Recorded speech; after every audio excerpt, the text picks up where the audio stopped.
Hello kids, how are you all? I hope all of you will be healthy and safe at your home.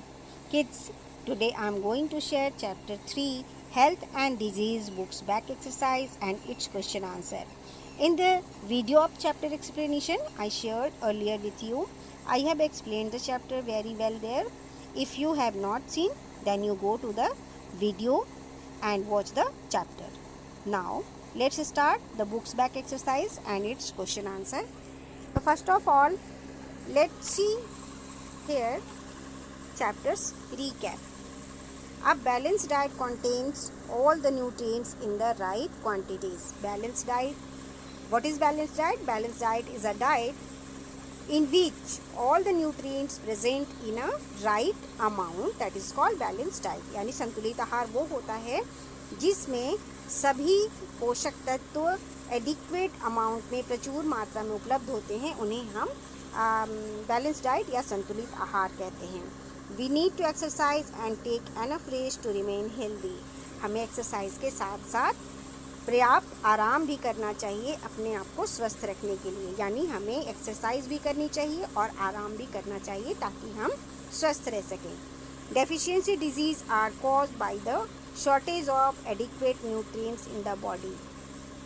Deficiency जो disease होते हैं वो तब होते हैं जब हमारी बॉडी में जो न्यूट्रिएंट्स होते हैं वो एडिक्वेट अमाउंट में नहीं मिल पाते, यानी कि पोषक तत्वों की कमी की वजह से डेफिशिएंसी डिजीज़ हो जाती हैं.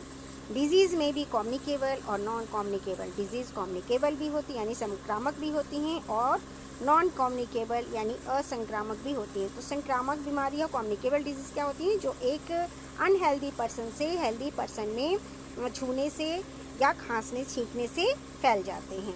और नॉन कम्युनिकेबल डिजीज़ जो हैं वो एक पर्सन से दूसरे में नहीं फैलते, छूने खांसने या हवा में उनके जो जर्म्स हैं वो नहीं स्प्रेड होते, और इसीलिए नॉन कम्युनिकेबल डिजीज़ जो हैं वो असंक्रामक बीमारी कहलाती है क्योंकि उनमें एक से दूसरे व्यक्ति में संक्रमण नहीं पहुंचता है. There are 4 main kind of microbes. 4 मुख्य तरह के माइक्रोब्स यहाँ पे दिखाए गए हैं आपके चैप्टर में. वायरस है, बैक्टीरिया है, फंजाई और प्रोटोजोआ हैं. Maintaining personal hygiene is important for good health.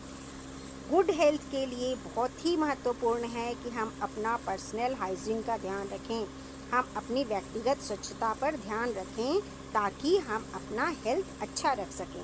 Okay, चलिए हम चलेंगे question number 1, objective type question. Circle the correct answer. So the first question is this is carbohydrate rich food. Carbohydrate rich food कौन से हैं? Bread, butter, चीज, fish. The correct answer is bread. The disease cause swelling of throat region. Throat region के पास swelling हो जाता है तो इसे कौन सी बीमारी कहते हैं? मीज़िल, चिकन पॉक्स, गोइटर और common cold. This the correct answer is goitre. Goitre में क्या होता है? swelling हो जाती है थ्रोट रीजन के पास, थोड़ी swelling हो जाती है तो उसे हम कहते हैं गोइटर, जो कि एक डेफिशिएंसी डिजीज़ है. नेक्स्ट है which of this is communicable disease. इनमें से कौन कम्युनिकेबल डिजीज़ हैं? यानी एक व्यक्ति से दूसरी व्यक्ति में एक जो इन्फेक्टेड पर्सन है उनसे दूसरे जो हेल्दी पर्सन है उनमें ट्रांसफ़र हो जाते हैं, तो इन्हें हम कहते हैं कम्युनिकेबल डिजीज़. तो ऐसे डिजीज़ कौन से? मीज़िल्स है, स्कर्वी है, गोइटर है, डायबिटीज़ है. The correct answer is measles. These are harmful microbes that spread disease. जो हार्मफुल माइक्रोब्स हैं जो कि डिजीज़ स्प्रेड करते हैं, फैलाते हैं, वो कौन है? मलेरिया वो कहलाते हैं, कि पोलियो कहलाता है, कि जर्म्स है, कि वॉर्म्स है. तो वो जो हार्मफुल माइक्रोब जो कि डिजीज़ स्प्रेड करते हैं उन्हें हम जर्म्स कहते हैं. नेक्स्ट मैचिंग है हमारा. आइए मैचिंग करेंगे हम. वैक्सीनेशन. वैक्सीनेशन को किस में मैच करेंगे? प्रिवेंशन में, क्योंकि ये हमें जो कम्युनिकेबल डिजीज़ हैं उनसे बचाते हैं. वैक्सीनेशन लेने पर, वैक्सीन लेने पर हम कम्युनिकेबल डिजीज़ से बच सकते हैं.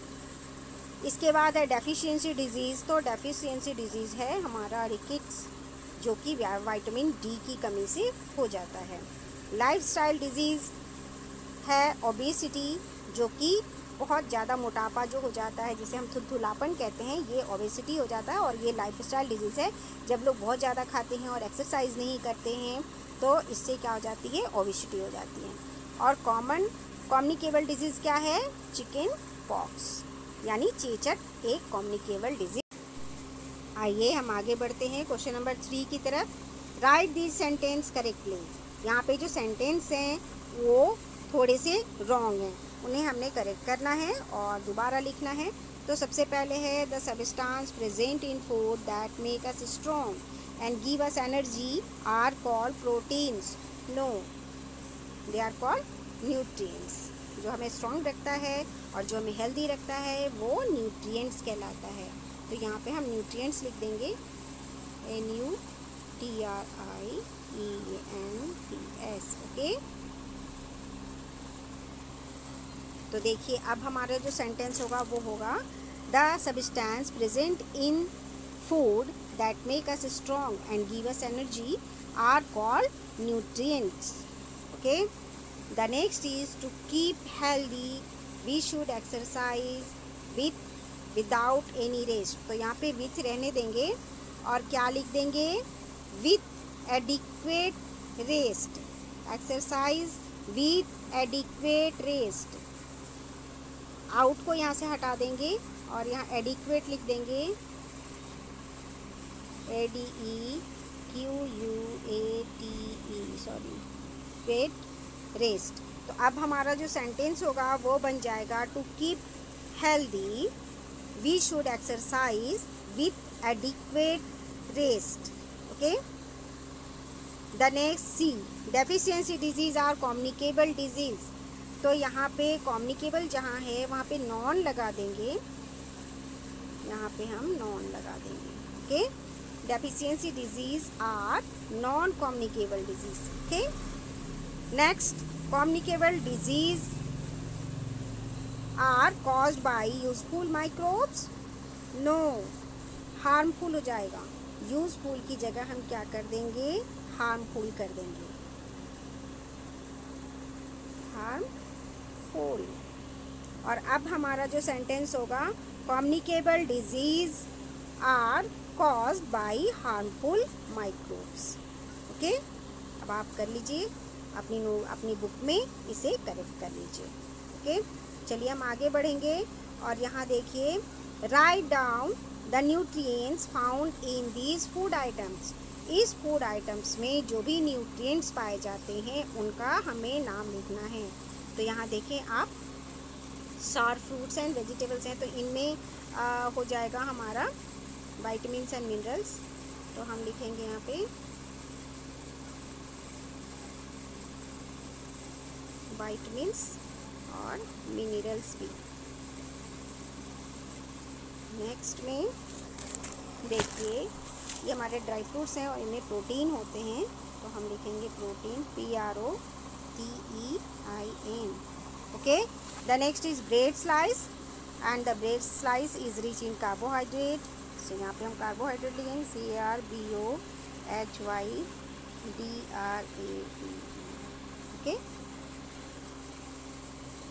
कार्बोहाइड्रेट हो गया। नेक्स्ट देखिए, फिश है और ये फिश में क्या पाए जाते हैं, प्रोटीन। तो हम लिख देंगे यहाँ पे प्रोटीन, PROTEIN। ओके, तो ये भी आपका कंप्लीट हो गया। चलिए नेक्स्ट नीचे चलेंगे। Tick the odd one, the hint will tell you something about the group. यहाँ जो हिंट है वो आपको इस ग्रुप के बारे में आपको बताएगा और उसके अकॉर्डिंग आप जो अलग है उन्हें आप बाहर निकालेंगे। यहाँ पे देखिए नंबर 1 में प्रोटीन, फैट्स, कार्बोहाइड्रेट्स का भी, और हिंट में है न्यूट्रिएंट्स। इतने सारे न्यूट्रिएंट्स हैं, और जैसे प्रोटीन भी न्यूट्रिएंट्स है हमारा, प्रोटीन भी, फैट भी न्यूट्रिएंट्स है, कार्बोहाइड्रेट भी है, और उसका भी क्या है, डिजीज़ है। ठीक है, डेफिशिएंसी डिजीज़ है। तो ये हो गया हमारा अलग, तो इसे हम हटा देंगे। नंबर बी देखिए, एनीमिया, कोलरा, स्कर्वी, रिकेट्स, और हिंट में क्या है, डेफिशिएंसी डिजीज़, यानी ये जो ग्रुप है वो डेफिशिएंसी डिजीज़ के हैं। तो डेफिशिएंसी डिजीज़, एनीमिया भी डेफिशिएंसी डिजीज़ है, स्कर्वी भी डेफिशिएंसी डिजीज़ है, और रिकेट्स भी। तो कॉलेरा जो है वो कम्युनिकेबल डिजीज़ है, इन्हें हम अलग करेंगे। ओके, नेक्स्ट है goitre, obesity, heart disease, diabetes, और हिंट में क्या है, लाइफ स्टाइल डिजीज़। तो यहाँ जो ग्रुप है वो लाइफ स्टाइल डिजीज़ के हैं, तो जो अलग है उन्हें हम हटाएंगे। तो देखिए जो ग्वाइटर है वो क्या है, डेफिशिएंसी डिजीज़, क्योंकि ओबेसिटी, हार्ट डिजीज़ और डायबिटीज़ ये लाइफ स्टाइल डिजीज़ है, तो जो ग्वाइटर है उसे हम हटा देंगे। ओके, नेक्स्ट है D, chicken pox, diabetes, cholera और मीज़ल्स, और हिंट में क्या है, कम्युनिकेबल डिजीज़। तो ग्रुप जो है वो कम्युनिकेबल डिजीज़ के हैं, तो चिकन पॉक्स भी कम्युनिकेबल डिजीज़ है और कॉलेरा भी और मीज़ल्स भी। तो सबसे अलग कौन है, डायबिटीज़, तो इसे हम अलग कर देंगे। Okay, now the next, give one word answer, a deficiency disease that make bones soft and weak called rickets। देखिए यहाँ पे लिखा हुआ है, पेंसिल से लिख रखा है, तो ये है RICKETS, RICKETS।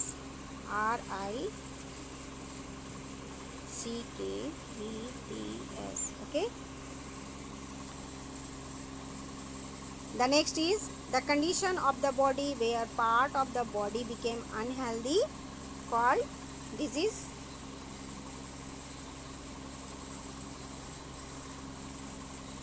Okay, the next, disease that are passed on from one person to another, तो communicable disease लिखेंगे। तो यहाँ पे हम लिख देंगे communicable, COMMUNICABLE,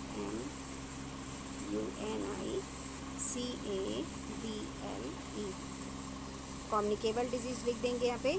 इसके बाद नेक्स्ट देखिए, हार्मफुल माइक्रोब्स कौन से होते हैं, ये क्या कहलाते हैं, हार्मफुल माइक्रोब्स कहलाते हैं germs.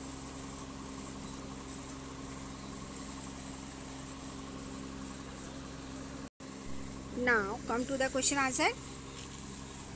First of all short answer question, and the first question is, name any two nutrients that provide energy to body, and the answer is, the name of two nutrients that give us energy are carbohydrate and fat।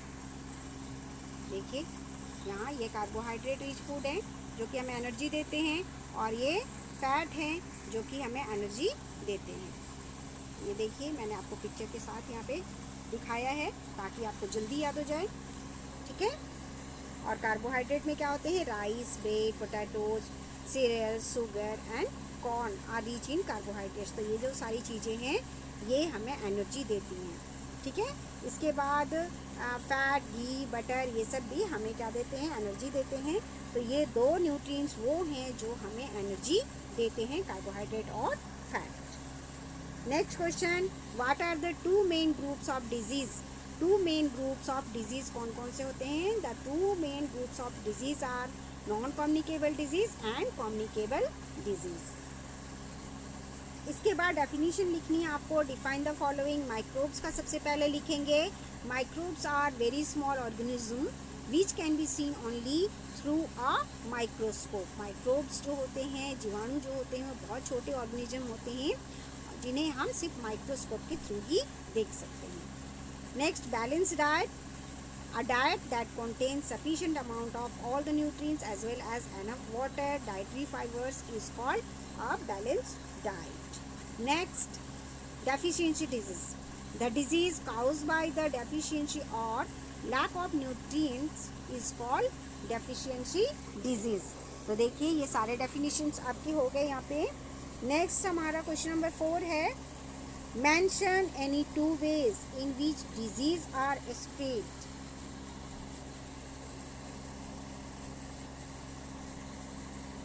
यहाँ mention MEN होगा,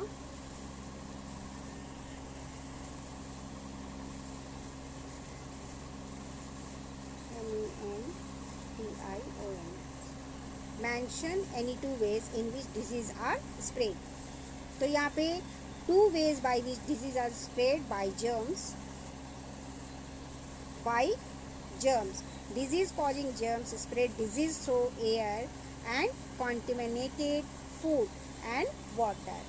जो disease causing germs हैं वो हवा के द्वारा या जो कॉन्टेमिनेटेड फूड है, जो संक्रमित भोजन है और पानी है, उनके द्वारा फैलते हैं। बाय इंसेक्ट्स बाइट्स, कभी कभी जो ये डिजीज़ है वो इंसेक्ट्स बाइट्स के थ्रू भी फैलते हैं, जैसे कि bite of female anopheles mosquito spread malaria and aedes mosquito spread dengue. जो फीमेल एनोफिल है उसके थ्रू मलेरिया स्प्रेड होता है और वहीं एंडीज मॉस्किटोज के थ्रू डेंगू स्प्रेड होता है।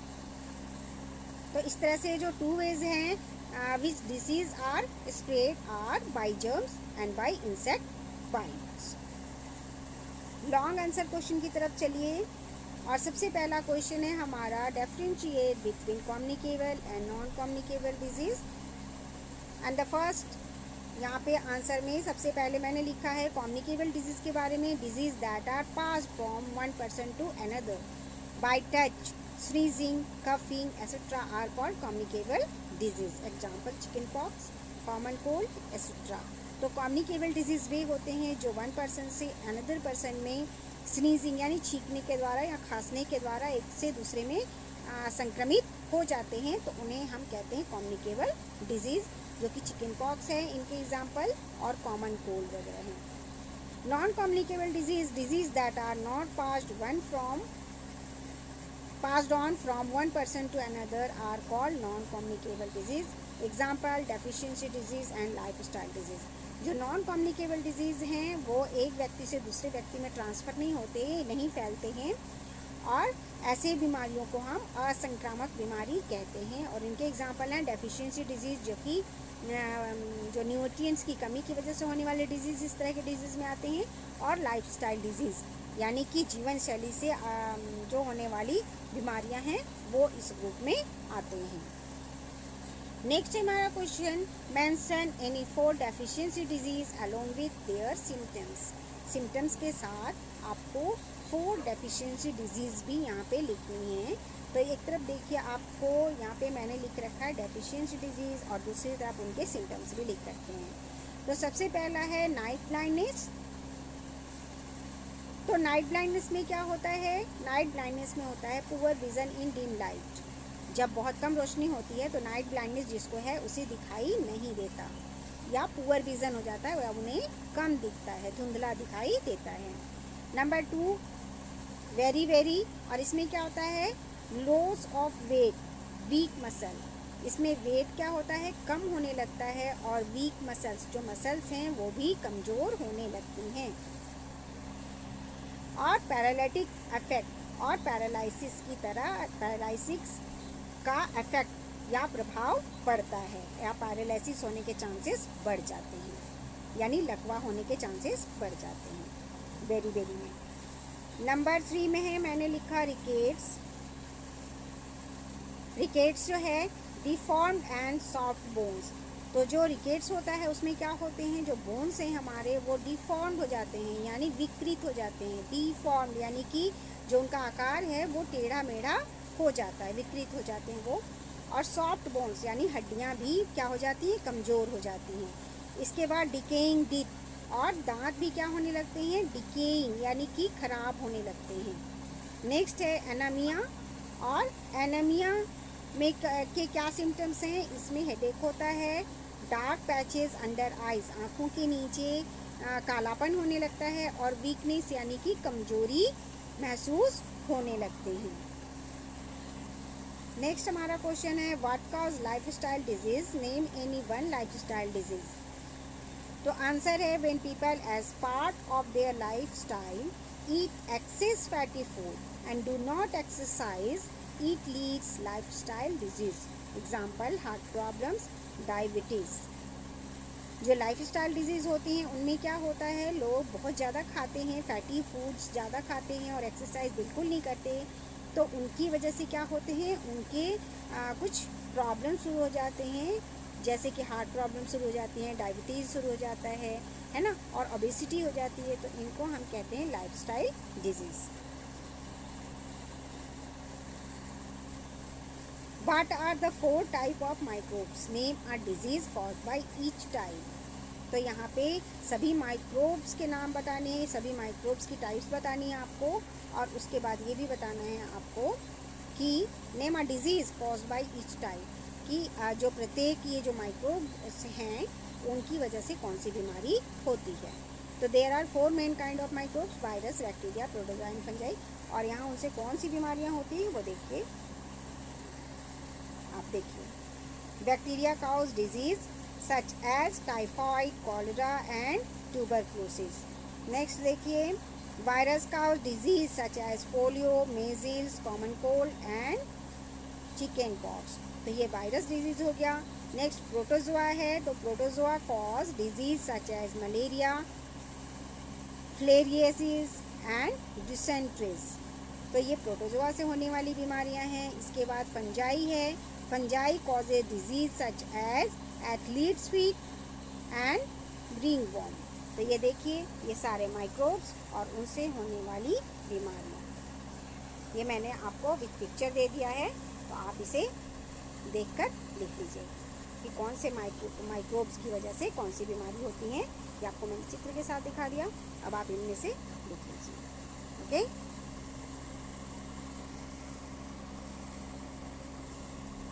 चलिए आगे चलेंगे। How can we prevent the spread of disease? तो आंसर होगा इसका कि हम डिजीज़ को स्प्रेड होने से कैसे रोक सकते हैं, जो बीमारियां जो फैलती हैं उनको हम कैसे रोक सकते हैं। We can prevent and control disease by keeping our surroundings clean so that germ do not grow and spread around us. क्या होगा कि हमें बीमारियों को रोकने के लिए अपनी सराउंडिंग्स को, अपने चारों ओर को क्या रखने होंगे, क्लीन रखने होंगे, ताकि जो जर्म्स हैं वो वहाँ ग्रो नहीं हो सकें और हमारे आसपास वो बीमारियाँ भी ना फैला सकें। जब वो ग्रो नहीं होंगे तो बीमारियाँ भी नहीं फैलेंगी। Cover our nose through mask, अपने नाक को मास्क से कवर रखनी चाहिए। ईटिंग फ्रेश फूड, साथ ही हमें ताज़ा भोजन खाना चाहिए। ड्रिंकिंग क्लीन वाटर, साफ और स्वच्छ पानी पीना चाहिए। बाय वैक्सीनेशन, और सबसे कारगर उपाय है कि हमें वैक्सीनेशन लेनी चाहिए, क्योंकि वैक्सीनेशन ही सर्वोत्तम उपाय है संक्रामक बीमारियों से बचने का। So the best way of preventing communicable disease is by vaccination. और वैक्सीनेशन कैसे होता है? This is done by injecting a healthy person with A small dose of a substance called vaccine. Vaccination क्या होता है? वैक्सीन की एक छोटी सी डोज इंजेक्ट की जाती है बॉडी में इंजेक्शन के थ्रू, जिससे हमारे अंदर एंटीबॉडीज़ डेवलप हो जाते हैं जो कि हमें डिजीज़ से लड़ने के लिए ताकत प्रदान करते हैं। तो इसे ही हम कहते हैं वैक्सीन या टीका। ठीक है, तो ये आपको समझ में आ गया होगा। देखिए, हमने आज हेल्थ एंड डिजीज़ के अपने बुक्स की बैक एक्सरसाइज और उनके क्वेश्चन आंसर बहुत अच्छी तरह से यहाँ पे कर लिए हैं। So keep your study and bye बेटा, थैंक यू।